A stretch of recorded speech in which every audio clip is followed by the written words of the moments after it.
En tant que le projet clé de la coopération sino-péruvienne dans le cadre de la ceinture et la route, la première phase du port de Chancay au Pérou a déjà débuté en 2021.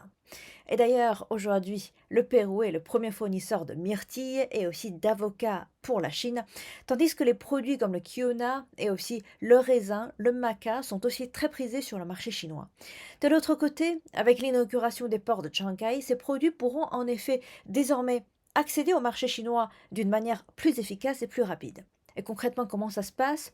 D'abord, la première phase du projet réduit le temps de transport maritime entre le Pérou et la Chine à 23 jours, économisant plus de 20% des coûts logistiques et générant 45 milliards de dollars de revenus annuels pour le Pérou et créant plus de 8000 emplois directs.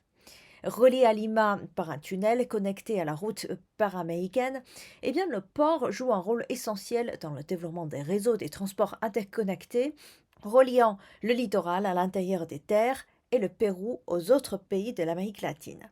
Il contribue également à l'intégration au pays global de la région Amérique latine et Caraïbes.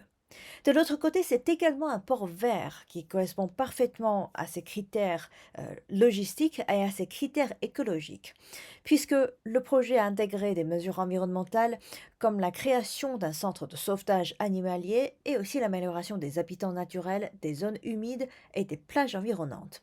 Cela permet et promeut évidemment un développement économique et social plus durable dans la région. Et d'ailleurs, aussi le troisième point, ce qu'il faut souligner, c'est que le rayonnement du port de Chancay dépasse en effet largement les frontières de la Chine et de l'Amérique latine, puisque les pays de la côte ouest du Pacifique, c'est-à-dire le Japon et la Corée du Sud, pourront également, via Shanghai, la métropole chinoise, tirer parti de cette route maritime rapide traversant les hémisphères est-ouest et nord-sud. De même, la côte des États-Unis, c'est pareil, pourront également profiter de ces nouveaux axes pour renforcer les échanges avec l'Asie.